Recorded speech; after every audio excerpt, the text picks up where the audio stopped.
O Gil Diniz já traz o resumo, já com a crítica. A Folha de São Paulo ontem foi um dos veículos que reportou isso daqui, também saiu no Estadão. Tô na dúvida se saiu na Globo. Dom Pedro III manda Felipe Martins voltar à prisão no interior do Paraná e contraria a avaliação da segurança estadual. Dom Pedro indo contra a segurança estadual. O ministro do Supremo determinou que Felipe Martins fosse transferido de volta a Ponta Grossa. O governo do Paraná diz que o local não tem estrutura de segurança para receber ex-assessor. Aí fica até o questionamento, né? Parece que faz de propósito. Pessoal, o cara já tá preso. O cara não tá preso na colônia de férias. O cara já tá preso. Não, manda pra um lugar pior. Esse tem que sofrer, o pão que o diabo amassou. Se morrer, fazer o quê, né? Capaz de fazer até uma festa. Aí o Gil Diniz fala o seguinte, né? Moraes coloca a vida de Felipe em risco. Dom Pedro III acaba de mandar Felipe Martins voltar à prisão no interior do Paraná, ignorando por completo o relatório da Polícia Penal e justificou a transferência de Felipe por questões de segurança. A própria corporação estadual disse que a permanência dele, onde ele estava, em Ponta Grossa, representava um risco e ainda assim, Dom Pedro III vetou a decisão técnica e cuspiu no entendimento dos profissionais que lidam diretamente com a custódia. Pergunta simples. O governador Ratinho Júnior, porque é o estado dele, vai ficar de braços cruzados enquanto o homem corre risco de morte no seu estado por uma decisão política da Suprema Corte? Isso não tem nada a ver com a lei, tem a ver com revanche e perseguição. A vida de um cidadão inocente, preso injustamente, não pode ser tratada como instrumento de vingança.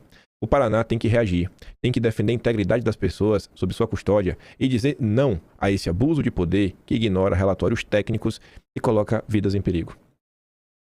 Tem um relatório da polícia, não chega a ser a polícia estadual, né? Acho que deve ser o sistema penitenciário estadual do Paraná, recomendando, não é seguro para a vida do Felipe Martins voltar para aquele lugar. Gente, ele não estava em casa, ele não estava de barriga para cima, de boa. Não, vai ter que ir lá pra cadeia a perigosa, manda pra lá.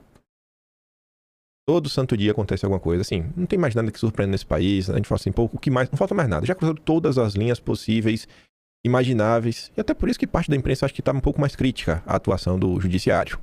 Aí no dia de ontem, o Gonê levou, finalmente chegou à conclusão do óbvio, que a única coisa que assusta é o tempo necessário diante de um absurdo como esse. Aí ontem, depois de mais de 1 ano e meio, Gonê vê falhas pontuais no Twitter de Elon Musk e pede arquivamento do inquérito contra bilionário. Agora ele chegou na conclusão que não acho que Elon Musk aí merece ser investigado no inquérito das fake news, não. Olha que coisa de maluco o que se passa no Brasil.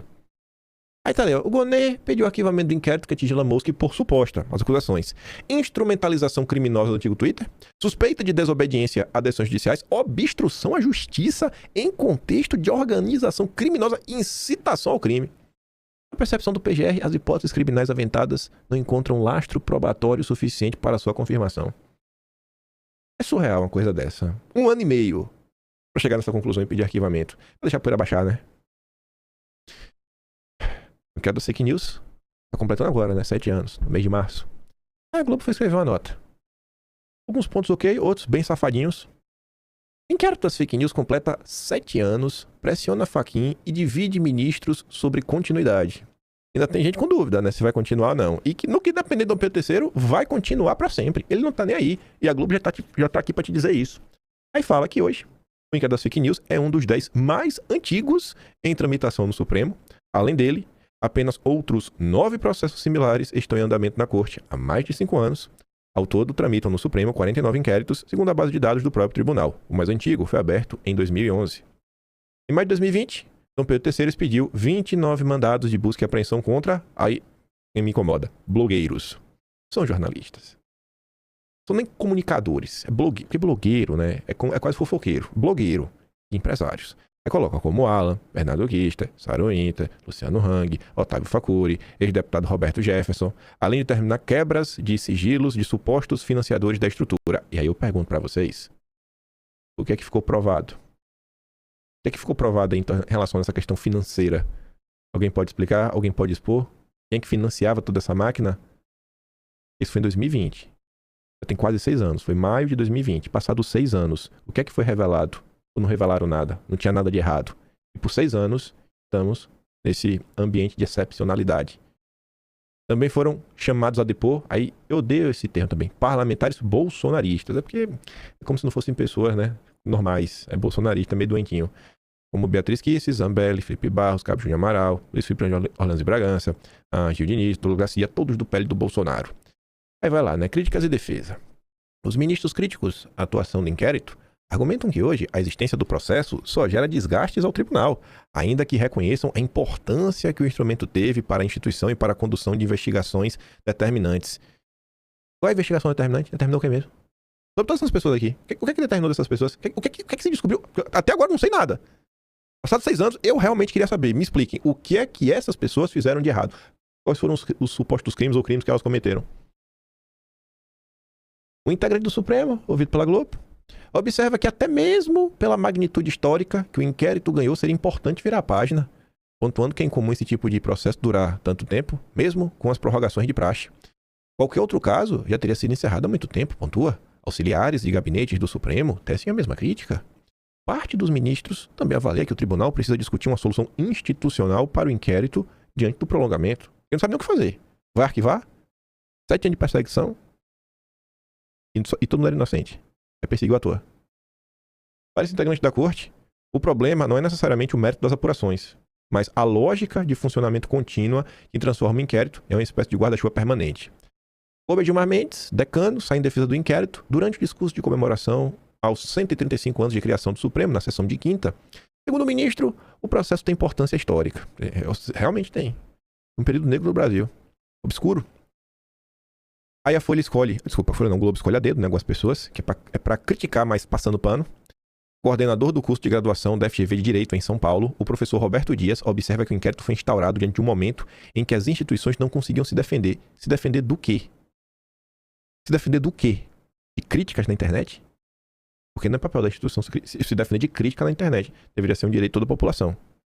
Uma situação classificada por ele como peculiar, mas que exigia que fosse tomada uma medida para impedir as críticas. Para ele, apesar de o caminho escolhido não ser óbvio, ou seja, apesar da abertura do inquérito ter sido uma medida excepcional, ela foi necessária e eficaz para combater os ataques. Realmente, censurou todo mundo, perseguiu todo mundo, porque no Brasil, crítica e ataque. Passado esse tempo todo e vimos que os temores contra a democracia eram reais. É mesmo. Continuar com esse inquérito me parece um desvio que deveria ser evitado. Não há razão para se manter o que foi aberto em razão de uma excepcionalidade, porque hoje temos uma PGR que está atuando, que não é mais omissa. A Polícia Federal está atuando normalmente. No governo Bolsonaro não atuava não, né? Eles atuaram no governo Bolsonaro. Então, essas atuações aí que eles tiveram, revelaram o quê? Essas pessoas são bandidas ou só foram perseguidas à toa? Esse é o cara que chefia o curso de Direito da possível mais renomada instituição, né, de ensino privada do país, a Fundação Getúlio Vargas. E os playboyzinhos estudam. Onde os filhinhos de papai, os playboys, vão estudar. Esse é o chefe da coisa toda. Você que tem dinheiro, cuidado, não você bota seu filho, pode ser um lesado. Então, caso haja nova necessidade, novos ataques, uma vez que o inquérito seja encerrado, essas instituições podem agir, né? A PF, a PGR do Lula. Já o professor de Direito Constitucional Gustavo Sampaio, da Universidade Federal Fluminense, que é bem mais à esquerda, tem, eu não lembro se é a UFF ou a UERJ, mas enfim, uma dessas tem o NetLab e o outro tem o ITS, que é 2 grupos aí que monitoravam a internet para justificar a perseguição e defender o papel das fake news. É uma dessas duas, nenhuma presta. Mas até esse grupo mais à esquerda também avaliou que o inquérito já deveria ter sido encerrado, sustentando que a investigação extrapolou o prazo razoável e o objeto original, o que, segundo ele, compromete a sua legalidade. Ele conseguiu só criticar, sem passar pano e falar não, que mereceu mesmo, que aconteceu, porque a PGR não fez nada, que a PF não fez nada. Então, é um regime garantista próprio do Estado Democrático de Direito, peças de investigação, hão de ter tempo limitado de duração e objeto específico de trabalho. Extravasar o tempo razoável e explorar objetivos investigatórios dissociados da motivação inicial acena para a perda de razão do próprio inquérito, atesta sua ilegalidade e resvala para o arbítrio. E não tem previsão de terminar. Por quê? Ministros que defendem uma solução, uma manobra, ponderam que o encerramento formal do inquérito, né, ou ao menos uma delimitação objetiva de seu escopo, vamos reduzir um pouquinho aqui o poder, poderia reduzir críticas, né, sobre a concentração de poderes. Fazer algo assim, manifesta, reduz, poderia. Já os aliados de Dom Pedro III, Gilmar Mendes, Toffoli, Flávio Dino, Zanin, argumentam que a ameaça à ordem democrática ainda não foi totalmente debelada e que a manutenção do instrumento é necessária para prevenir novos ataques. Aí vem, um dos horizontes para o encerramento do inquérito, apontado nos bastidores da corte, está em 2027, quando Dom Pedro III assume a presidência da corte. Juro pra vocês, quando eu comecei a ler isso daqui, eu falei, se não é lei, se não é regra, ele não vai cumprir. Se fosse regra, era capaz dele desrespeitar e no parágrafo seguinte deixar claro que ele não vai cumprir porcaria nenhuma. Porque eu comecei a ler e falava assim, ó. Eles acham que poderia acabar em 2027 quando ele vira presidente, porque existe uma tradição, não é regra, tradição, que o ministro que assume o comando do tribunal deve abrir mão dos casos criminais que estão sob a sua alçada, levando consigo apenas casos constitucionais. Quando eu vi isso, é só uma tradição, não é regra? Ah, irmão, o Dom Pedro III é o homem que quebra regras. Imagina quebrar uma tradição. A praxe, assim, poderia fazer com que o ministro, ao precisar deixar a relatoria do caso, considerasse encerrá-lo. Aí a Globo diz, né? Por não ser uma regra, cabe a ele a decisão. Ele que escolhe, porque não é regra. A interlocutores, ele já sinalizou que não pretende abrir mão dos casos relacionados ao 8 de janeiro, tentativa de golpe. Mesmo na presidência. Ele não vai, não é regra. Se fosse, ele ia dar um jeito. Esse é o Brasil. Esse é o Brasil. É isso daqui, gente, que tá na mesa na hora de escolher o próximo presidente. Não é só uma questão econômica, não é só uma rejeição ao programa econômico do Lula, não é só uma rejeição à forma como Lula lida com a segurança pública, com a saúde, com a educação, com tudo. Não, é especialmente em relação a isso. O regime, quem controla o regime. Aí eu fico me perguntando, por que a gente vai falar do Malafaia hoje? O Malafaia ontem, eu até já adianto, ele fez questão de falar com o Metrópolis mais uma vez, ontem de novo, pra falar que não fechou nenhum acordo não com o Flávio. Pra falar que não fechou nenhum acordo não com o Flávio. É Lula versus Flávio. Não fechei porcaria não. Quem disse que eu sou apoiador? Malafaia é alvo de um inquérito. Não sei se ele vai ser denunciado. Tomou uma batida no aeroporto. Alvo do judiciário brasileiro. Não sei se eu vou apoiar o Flávio. Sabe, tu tá entendendo o nível de loucura que toma conta desse país? Por puro ego. Puro ego. Puro ego. Não tem outra explicação.